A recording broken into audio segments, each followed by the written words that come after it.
Party പറയുന്ന അതേ ഇടനാഴിയിലൂടെ, party പറയുന്ന അതേ വഴികളിലൂടെ നിർബന്ധിച്ച് എൻ വിജയമാഷ നടത്താൻ പാർട്ടിക്ക് കഴിയില്ല. കേരളത്തിൽ 2 തവണ CPM അധികാരത്തിൽ വന്നു. ഒരിക്കൽ കൂടി CPM വീണ്ടും ഇത് കണ്ടിന്യൂ ചെയ്യുന്നതിലും നല്ലത് CPM പുറത്തു നിൽക്കുന്നതാണ്. നമസ്കാരം. ഇടത് സഹയാത്രികനും എഴുത്തുകാരനുമായ കവി സച്ചിദാനന്ദൻ ഈ കഴിഞ്ഞ ദിവസം നടത്തിയ ഒരു പരാമർശം വലിയ വിവാദമായിരുന്നു. LDFന് മൂന്നാമതും ഒരു അവസരം കൊടുക്കാതിരിക്കുന്നതാണ് നല്ലത് എന്ന് മറ്റുള്ളൊരു അഭിപ്രായ പ്രകടനമാണ് അദ്ദേഹം നടത്തിയത്. ഇതോടുകൂടി ഇടതുപക്ഷത്തിന്റെ വലിയ സൈബർ ആക്രമണവും അദ്ദേഹത്തിന് നേരിടേണ്ടതായി വന്നിട്ടുണ്ട്. ഒരു ഇടതുപക്ഷ സഹയാത്രികനായിരുന്നിട്ട് പോലും കവി സച്ചിദാനന്ദൻ എന്തുകൊണ്ടാണ് ഇപ്രകാരം ഒരു അഭിപ്രായത്തിലേക്ക് എത്തിച്ചേരേണ്ടി വന്നത്? ഈ ഒരു വിഷയത്തെക്കുറിച്ച് നമ്മളോട് പ്രതികരിക്കുന്നത് രാഷ്ട്രീയ നിരീക്ഷകനും എഴുത്തുകാരനുമായിട്ടുള്ള ഡോക്ടർ റഷീദ് പാനൂരാണ്. അദ്ദേഹത്തിന്റെ വാക്കുകൾ. CPMന്റെ ആ ഒരു സമീപന രീതിയിൽ വരുന്ന കോൺട്രഡിക്ഷൻസ് വളരെ പ്രകടമാണ്. ഞാൻ ഒരുപാട് വർഷം തലശ്ശേരി നഗരത്തിന്റെ ഹൃദയഭാഗത്ത് അറിയപ്പെടുന്ന ഒരു സമാന്തര കോളേജിൽ MN വിജയമാഷ മകനും അറിയപ്പെടുന്ന കഥാകൃത്തുമായ PS അനിൽകുമാർ കൂടെ ഒരു സമാന്തര കോളേജിൽ ജോലി ചെയ്തു.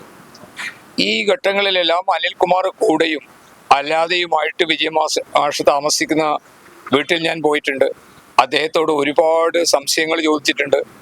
എൻ്റെ ചില ലേഖനങ്ങൾ അദ്ദേഹത്തെ കാണിച്ചിട്ടുണ്ട്. അപ്പം ഞാൻ പരിചയപ്പെടുന്ന ഘട്ടങ്ങളിലെല്ലാം തന്നെ വിജയമാഷ് ഇടതുപക്ഷത്തിന്റെ ഒരു സഹയാത്രികനായി മാറിയിരുന്നു.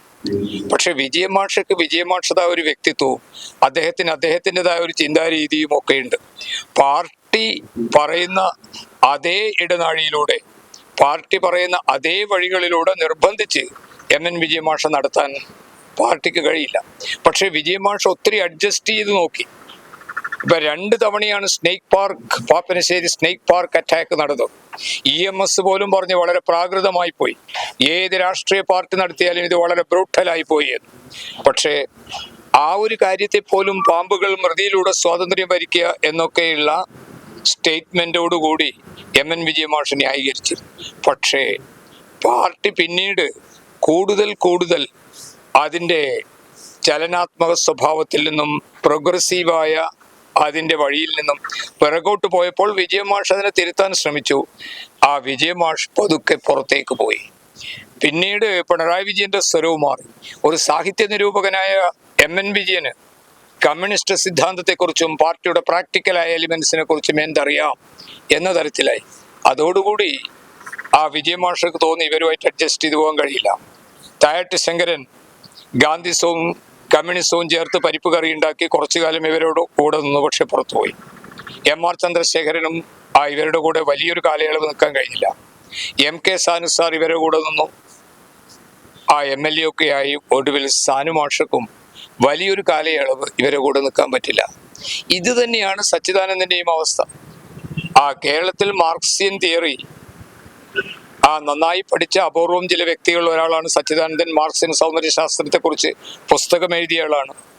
അതായത് P. ഗോവിന്ദപിള്ളയുടെ ആ ലൈനിൽ ചിന്തിക്കാതെ ലോക സാഹിത്യ സാംസ്കാരിക രംഗത്ത് വരുന്ന മാറ്റങ്ങളെ മാർക്സിയൻ പോയിന്റ് ഓഫ് വ്യൂവിൽ നന്നായി വിലയിരുത്തുന്ന സച്ചിദാനന്ദൻ ഏറെക്കാലം ഡൽഹിയിലായിരുന്നു.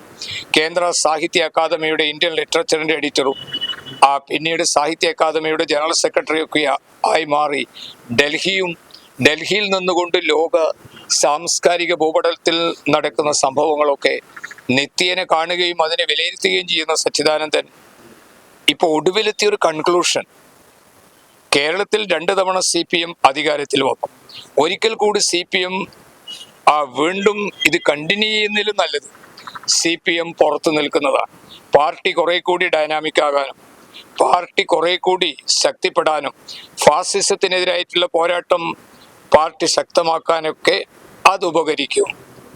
കാരണം ഇപ്പോൾ തന്നെ ഈ സർക്കാർ വളരെയധികം അൺപോപ്പുലറായി മാറിയിരിക്കുന്നു. ഈ അൺപോപ്പുലാരിറ്റിയിൽ നിന്ന് വീണ്ടും ഇലക്ഷന് മത്സരിക്കുകയും by the hook or the crook വീണ്ടും അധികാരം പിടിച്ചെടുക്കാനുള്ള ഏത് മാർഗവും സ്വീകരിക്കാം എന്നതിലും നല്ലത് പാർട്ടി കുറച്ചു കാലം അധികാരത്തിൽ നിന്ന് വിട്ടുനിൽക്കുന്നതാണ് എന്ന അദ്ദേഹത്തിന്റെ സമീപനമുള്ള ഇടതുപക്ഷ ചിന്തകരായ എഴുത്തുകാർ ഒരുപാട് പേരുണ്ട്. പക്ഷെ അത് സച്ചിദാനന്ദൻ പറയുമ്പോഴേക്കും അത് വലിയ തരത്തിൽ കോലാഹലമുണ്ടാക്കുന്നു. ഇപ്പൊ MA ബേബിയും ശൈലജ ടീച്ചറൊക്കെ അത് സച്ചിദാനന്ദനെ പോലുള്ള ഒരു ലെഫ്റ്റ് ഓറിയന്റഡ് തിങ്കർ പറയാൻ പാടില്ലായിരുന്നു. പിന്നെ മറ്റൊന്നുകൊണ്ട് സച്ചിദാനന്ദനെ ഈ സ്ഥാനത്ത് കൊണ്ടുപോയി ഇരുത്തിയത് ഞങ്ങളാണ് എന്നൊരു ധാർഷ്ട്യവുമുണ്ട്. കാരണം ഡൽഹിയിൽ നിന്ന് ഇവിടെ എത്തി, നേരത്തെ റെഗുലർ കോളേജ് അധ്യാപകനായിരുന്നു എയ്ഡഡ് കോളേജിൽ. ഇനിയിപ്പോൾ അധികാരമില്ലാതെ എങ്ങനെ നിൽക്കാം? കാരണം ദീർഘകാലം അധികാരത്തിന്റെ തണലിൽ കഴിഞ്ഞ ഒരു വലിയ കവിയും നിരൂപകനും ചിന്തകനും ഒക്കെയായ സച്ചിദാനന്ദനെ അവർ കൊണ്ടുവന്നിരുത്തുമ്പോൾ തന്നെ അവർ കരുതിയിട്ടുണ്ടാവും ഞങ്ങളുടെ പാർട്ടി അജണ്ട നടപ്പാക്കാനും ഞങ്ങൾ ഉദ്ദേശിക്കുന്ന കാര്യങ്ങൾ സച്ചിദാനന്ദന്റെ നാവിൻ തുമ്പത്തുകൂടെ പുറത്തു വരണം എന്ന്. അതേതായാലും ആ തരത്തിൽ നടക്കാതിരിക്കുന്നു. അതുകൊണ്ട് അവർക്ക് സച്ചിദാനന്ദനെയും തള്ളേണ്ടി വരുന്നു.